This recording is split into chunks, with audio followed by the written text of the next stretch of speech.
Bismillahirrahmanirrahim. Innal hamda lillah nahmaduhu wa nasta'inuhu wa nastaghfiruh wa na'udzu billahi min syururi anfusina may yahdillah fala mudhillalah wa may yudlil fala hadiyalah. Wa asyhadu an la ilaha illallah wa asyhadu anna Muhammadan abduhu wa rasuluh. A'udzu billahi minasyaitonir rajim. Bismillahirrahmanirrahim. Inna rabbaka ya'lamu annaka taqumu adna min thulutsail lail wa nisfahu wa thulutsahu wa ta'ifatu minal ladzina ma'ak ila akhirih. Al-Quran surat Al-Muzammil ayat 20. Bapak-bapak, ibu-ibu, pada kesempatan ini kita menjelaskan tentang masalah sholat tarawih. Salah satu istilah nama sholat tarawih itu dari bahasa Arab rawaha yurawihu.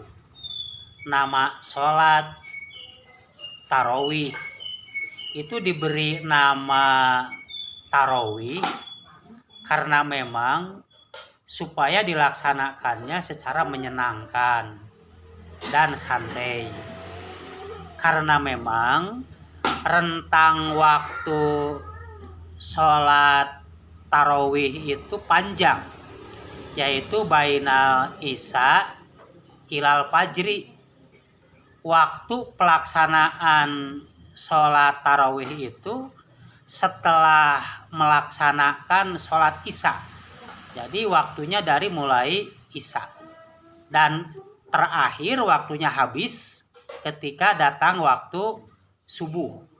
Nah, itulah disebut tarawih karena memang rentang waktunya panjang, kita tidak terburu-buru dalam pelaksanaannya. Sholat tarawih ini bahkan merupakan sholat yang paling tua yang diwahyukan kepada Nabi Muhammad. Perintah sholat tarawih itu, karena tarawih itu ada beberapa nama, bisa disebut sholatul lail, bisa disebut qiyamul lail, bisa disebut tahajud, bisa disebut tarawih, bisa disebut juga witir. Bahkan ini wahyu yang awal, wahyu yang ketiga. Al-Muzammil itu wahyu yang ketiga. Jadi sholat yang pertama kali diperintahkan kepada Nabi Muhammad dan kepada umatnya itu adalah sholatul lail, sholat tahajud. Adapun pelaksanaannya banyak hadis-hadis yang dijelaskan, karena Al-Quran itu secara riwayah dijelaskan oleh hadis-hadis. Jadi kalau mengenai masalah jumlah rokaatnya itu fleksibel, ya. Fleksibel, contohnya bisa dilaksanakan 2 rokaat dengan jumlah yang tak terbatas, ya. Sehingga sebagian yang melaksanakan ada yang nyampe ke 23, ada yang nyampe ke 49, ada yang jumlahnya 11 gitu.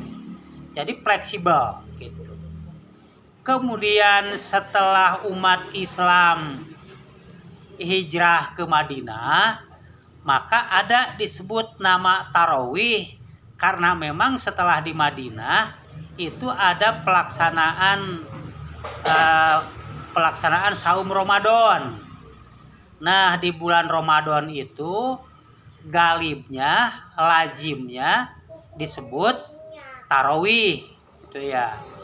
Nah, pelaksanaannya itu bisa masih seperti pada waktu periode di Makkah 2 dengan mencapai jumlah 11 atau bahkan 23, tapi kebiasaan Rasulullah melaksanakan tarawihnya itu 11 rakaat dengan jumlah pelaksanaannya 4, 3.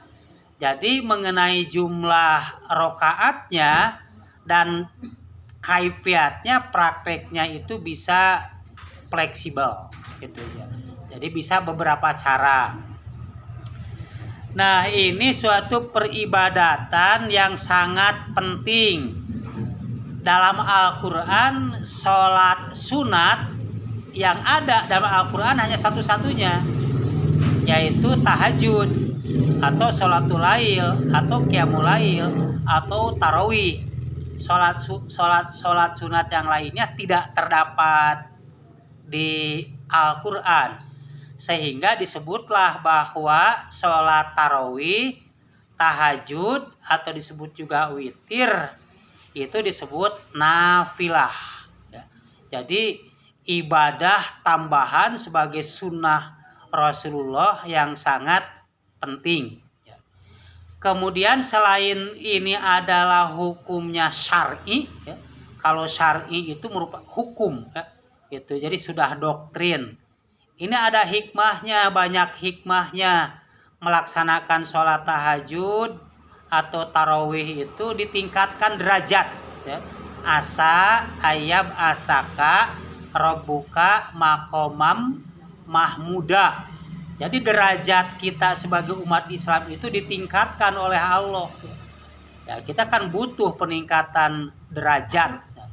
Kemudian di dalam hadis ya, itu sangat dihargai ya, bahwa sholat tahajud itu lebih baik daripada unta merah ya. Jadi kalau di Arab kendaraan yang paling hebat dulu adalah unta yang warnanya merah ya. Sekarang mungkin kendaraan-kendaraan yang lebih mahal lagi lah.